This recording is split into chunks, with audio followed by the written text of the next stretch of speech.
Welcome to the True Crime Area 51 podcast. We're back with Jim Kitlas as he explains his story and how it became the basis of Where Murder Lies. We ended episode 1 with Jim explaining how he found out some shocking information about his co-defendant in their murder trial. My attorney, she says, I remember specifically, she goes, so I know you're guilty.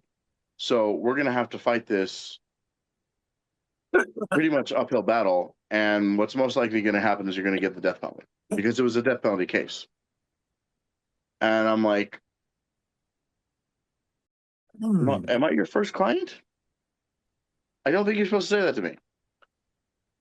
And she goes, look, it's, I'm working things out with the DA, but, you're guilty. So, we're going to have to fight this in a very, very specific way, but there's not really much you can do. Now that I know what I know as an adult, I should never have waived my right to a speedy trial, and I should have forced that Marsden motion.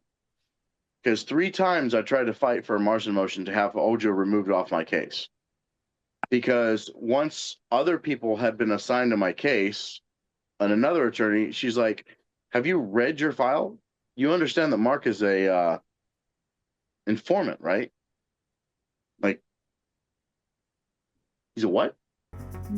Yeah, he's a federal informant. And I'm like, that motherfucker.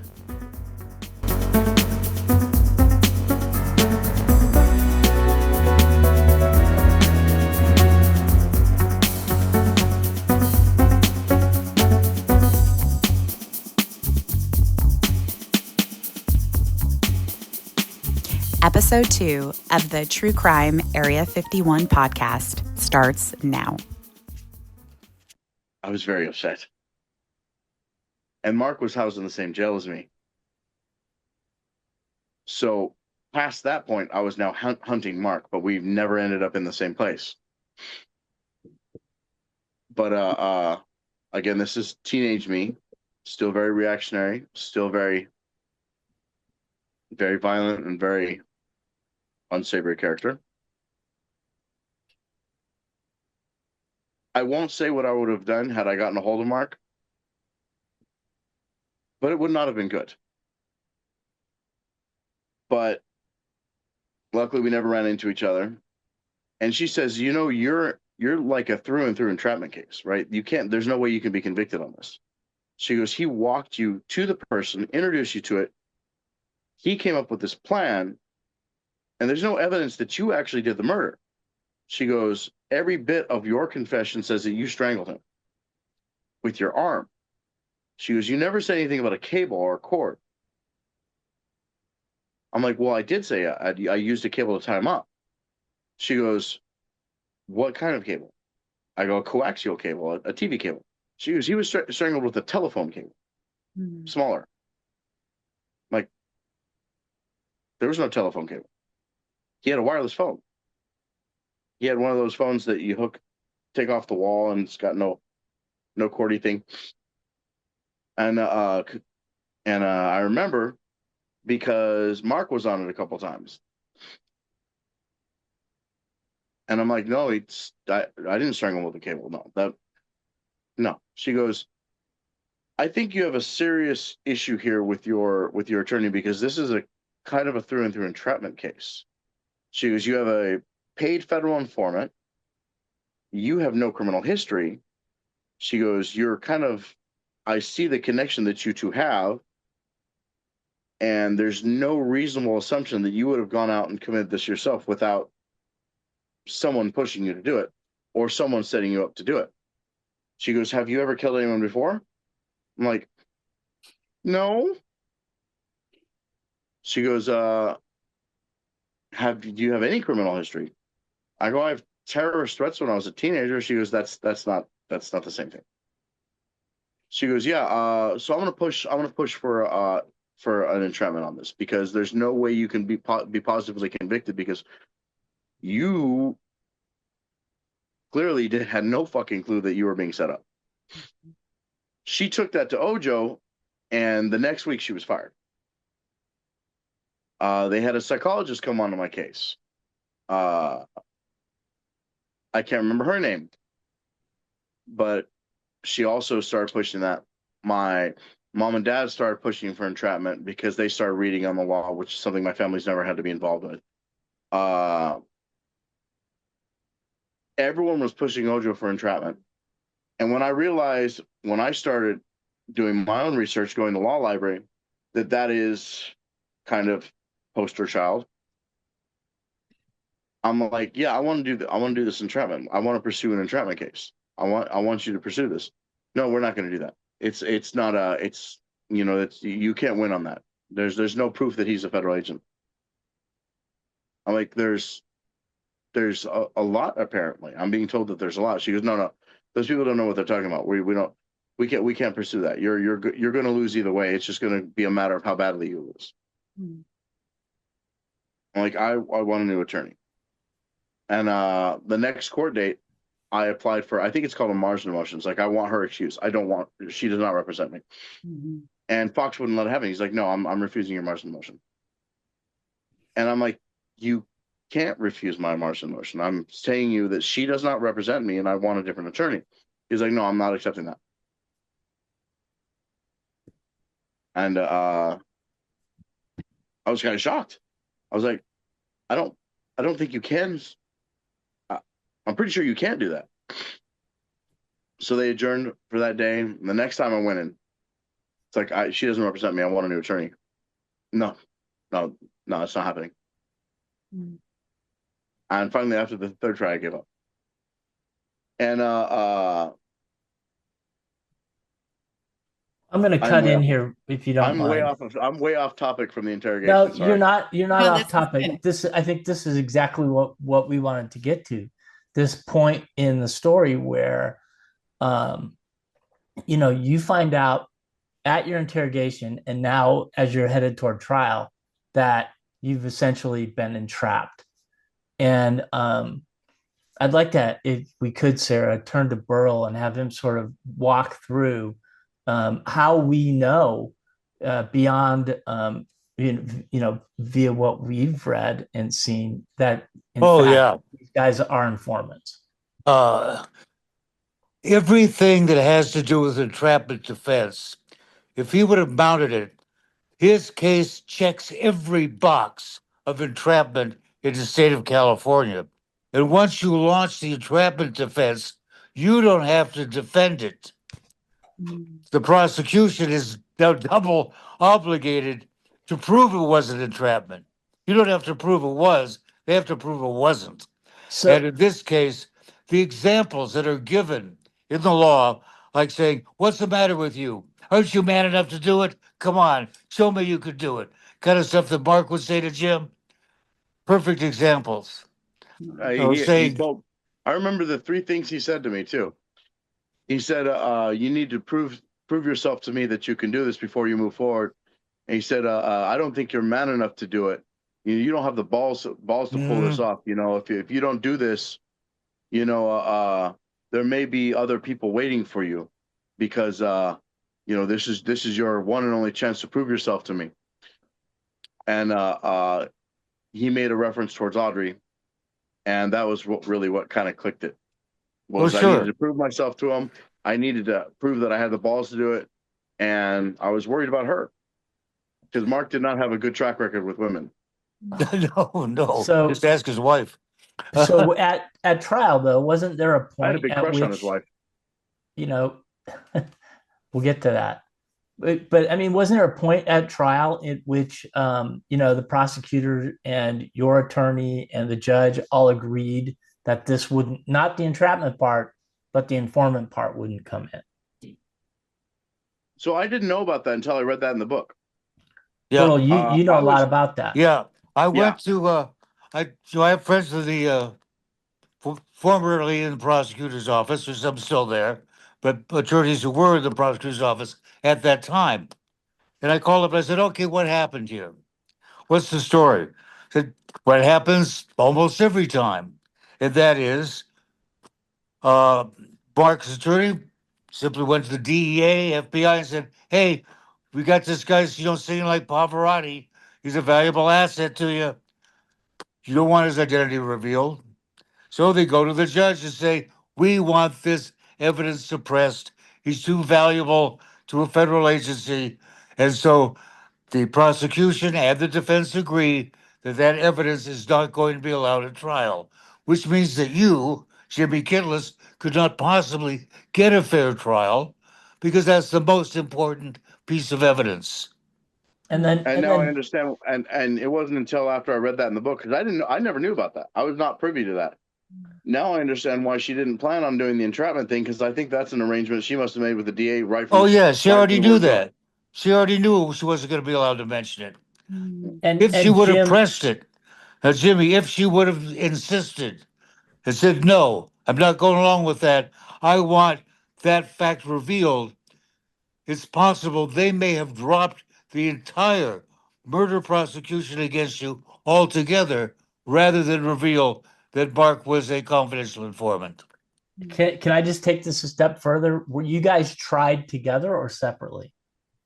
They separated all three of our cases. They separated mine, Audrey, and Mark's into three separate trials. Did He any had of his you own. testify at the other defendants' trials? No. Audrey testified against me and Mark testified against me, but I wouldn't take the stand for myself because that's snitching. And in my mind, you don't do that. So Mark testified against you at your trial. Yep. Mark did, Gary did, Audrey did, a whole bunch of other people did. There was a point in his when he was being interrogated by the sheriff's department where the sheriff uh, detective said, I don't care that you're a DEA informant. I don't care what you do. We're going to try you for this crime. And so what do I mean, looking back on it, hindsight, obviously 2020, what do you think happened?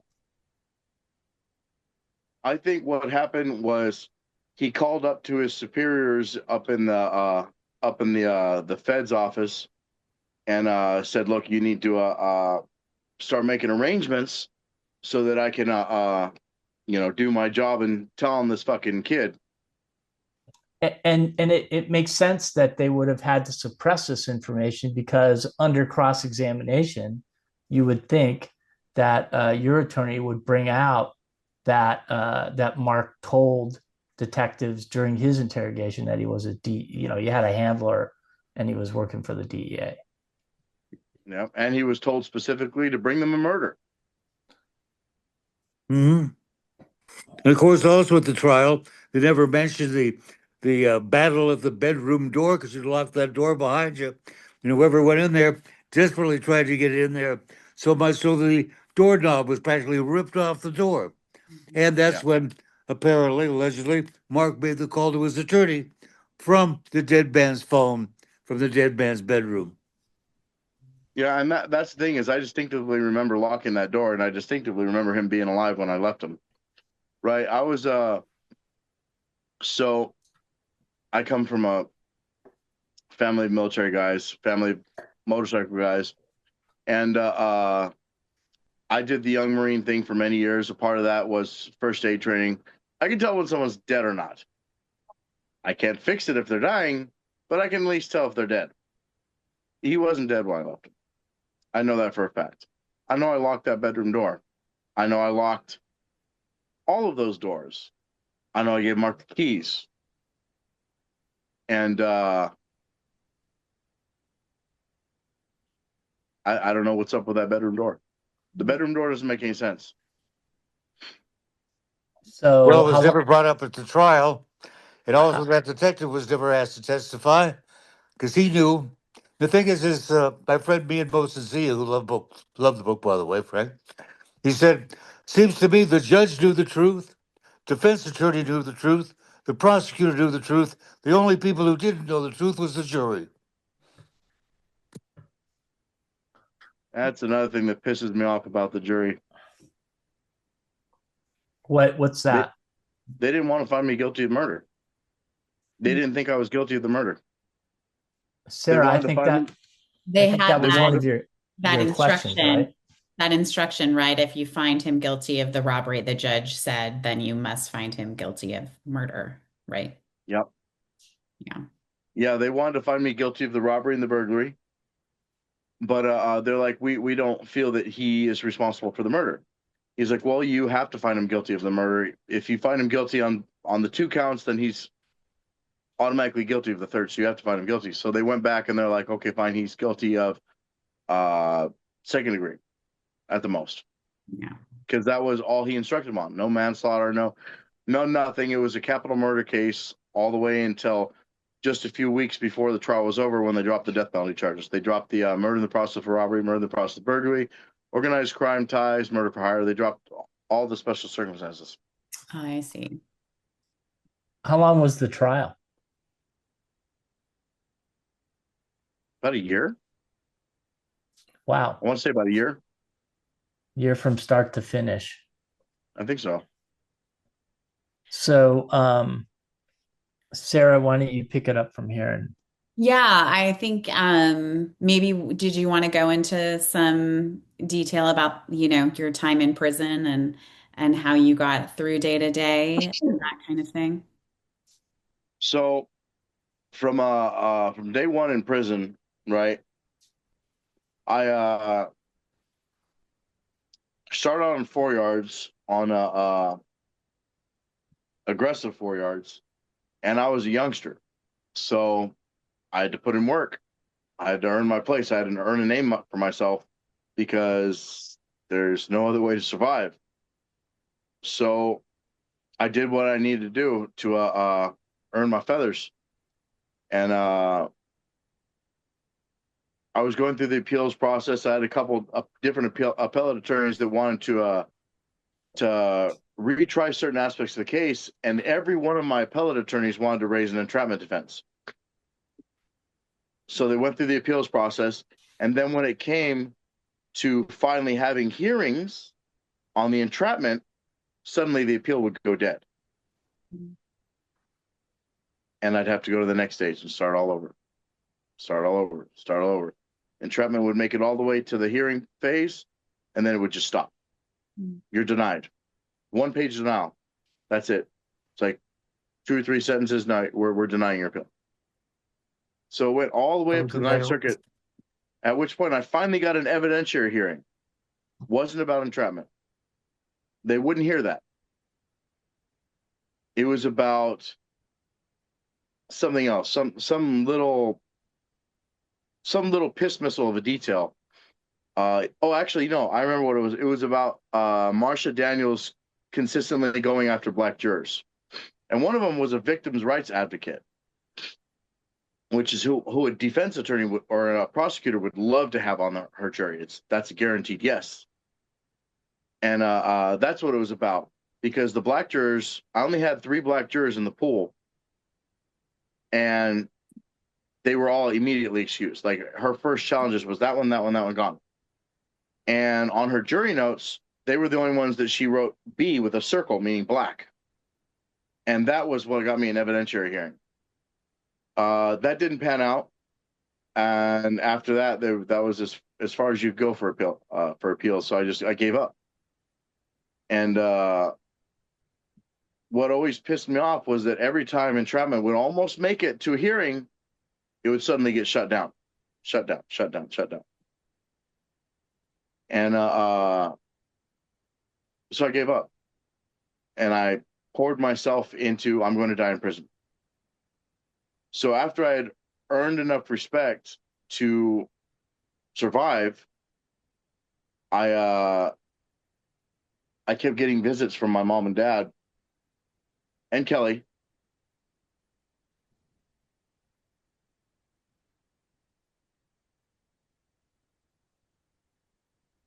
And they kept coming. Despite all the shit they had to go through, they kept coming. And I just saw them getting older.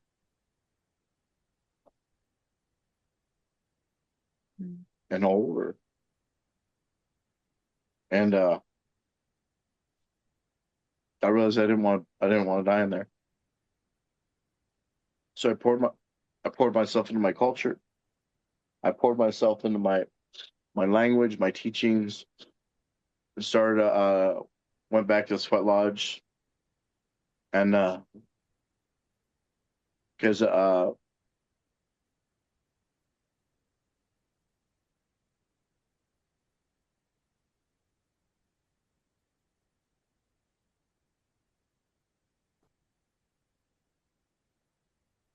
because Wanna- it was important. I'm sorry, Jim. And I started turning my life around. Started going to classes, getting certifications, getting my education in college, and because I knew that would make my mom and dad proud. And uh, became a sweat leader. Started pouring water for sweats, teaching youngsters coming in how to pray, how to balance themselves, how to keep themselves out of trouble, how to get off of drugs, and started doing all these things to further my culture and further my people. And then I lost my dad, and all I had left was my mom, and she couldn't come up and see me anymore. So I would call her every day when I could, and I just kept hearing her get older and older. And then without dad, it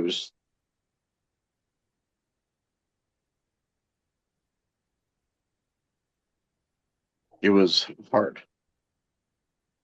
So I did everything I could to get out of prison because lifers at that time were starting to get out. And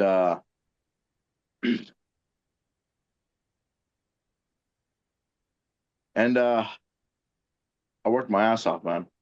I took every class I could, every vocation. I became a certified alcohol and other drugs counselor to help brothers who were coming in, you know, get off of the things that were bringing them back over and over and over. Mhm. I ran sweats, sobriety lodges, guest sweats, made sure powwows would go off without a hitch. I became a MAC rep for the natives when I was in San Quentin. Became the MAC rep for natives when I was in Stockton. The pipe carrier, water pourer. I became the spiritual guy that everyone would ask spiritual questions to. And I went through a lot of years in my 20 some odd years I was in prison of being the most violent dude to the dude who advocated against it. The dude who said, "No, let's sit down with these guys and let's talk about it. Mm. No, I don't want to see you go to the hole. Let's fucking figure a way around this." Right? And I'm very proud to say that I was GP the whole time. I never went PC, never got rolled off of a yard. When I first started my time, I put a lot of people in PC. But as I got older, I started seeing other ways to deal with things. And I started teaching people other ways to deal with things.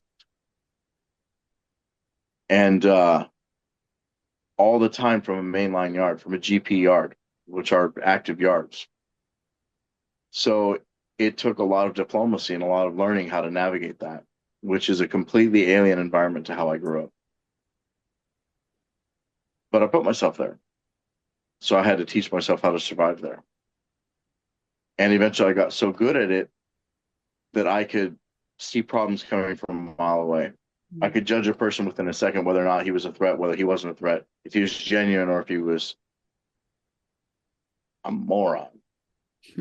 Surprising to say, there are a lot of morons in prison. I don't know if you knew that.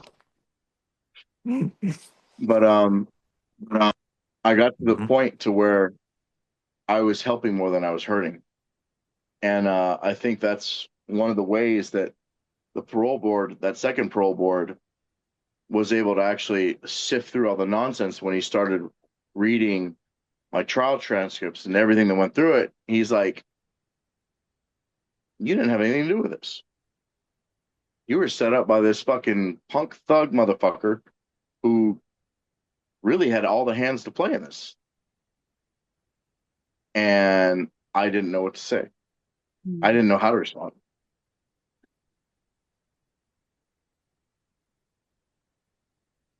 And it was a relief. It was a relief that someone actually saw it. And had the power to do something about it too. Yeah. So when were you released and what have you been doing since I then? was released May of 2024. Uh May 15th of 2024. And I might be lucky enough to be off of parole by this May. But when I got off, I got on my feet, uh started working as a forklift operator at Restaurant Depot. And then I was offered a position at the homeless shelter system that I work in now for 5 Keys. And I'm a homeless housing ambassador. And what we do is we feed them, we clothe them, we house them, we get them drug treatment if they so desire.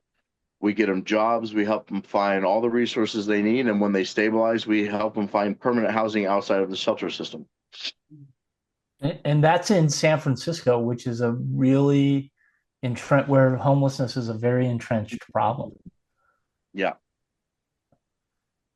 Um, you know, some of the things that you were talking about as far as like diplomacy um, and you know, and learning how to navigate tricky situations, that must really The give you. de-escalation skills that I learned in prison have definitely been tried and tested here. They've been everything that I learned in prison has helped me navigate dealing with homeless people. And I think I'm better suited than most because I've been in that situation. And I've been in worse situations. So no matter what they're going through, I've been through it. Whether it's violence in the home, whether it's uh, molestation, whether it's drug use, whether it's homelessness, whether it's chronic homelessness, whether it's lack of hope, I've been there. So I can connect with them, with these guys and these girls in a way that most of them can't. Most of the other ambassadors can't.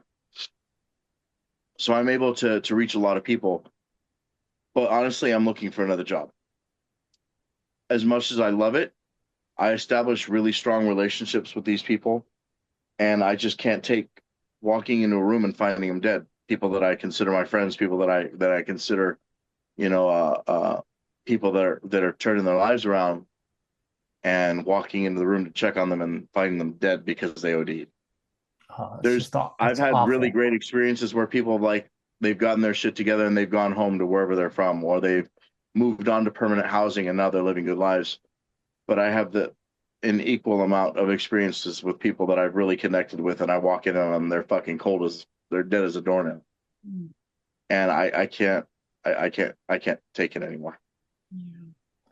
You know, Jim, it you have such a heart, and it took such a great deal of courage for you to, you know, to do this, right? To like talk to us and put all this out there um and you know and get to where you're at today. And you know, is there like do you you know you had a goal when you were inside. What's your goal now that you're outside? Move home, get off parole, move home, take care of my mom in the last years of her life, and try to make something of myself. I want to.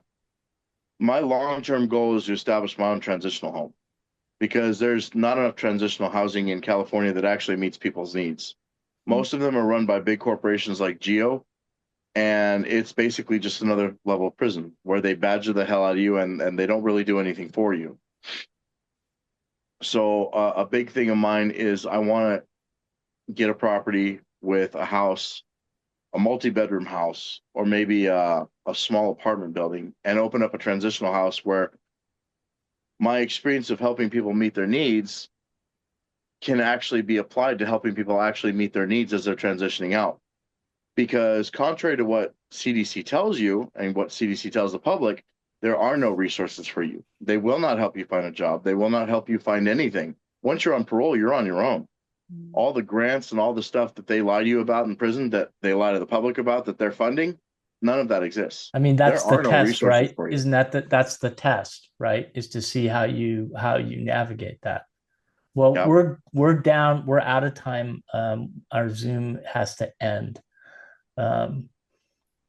Sarah, you have any last words? You got about 25 seconds. No, I don't think so. I just want to thank you, Jim, for participating in this podcast with us. I think what you said was so meaningful and will, resonate with a lot of people. Yeah, I just want to thank you. Thank you, Burl. Thank you, Frank. And thank you, all of you, for listening. Don't forget, Where Murder Lies is available on Amazon in paperback, hardcover, or for your Kindle. We'll have another podcast episode of True Crime Area 51 on this site soon.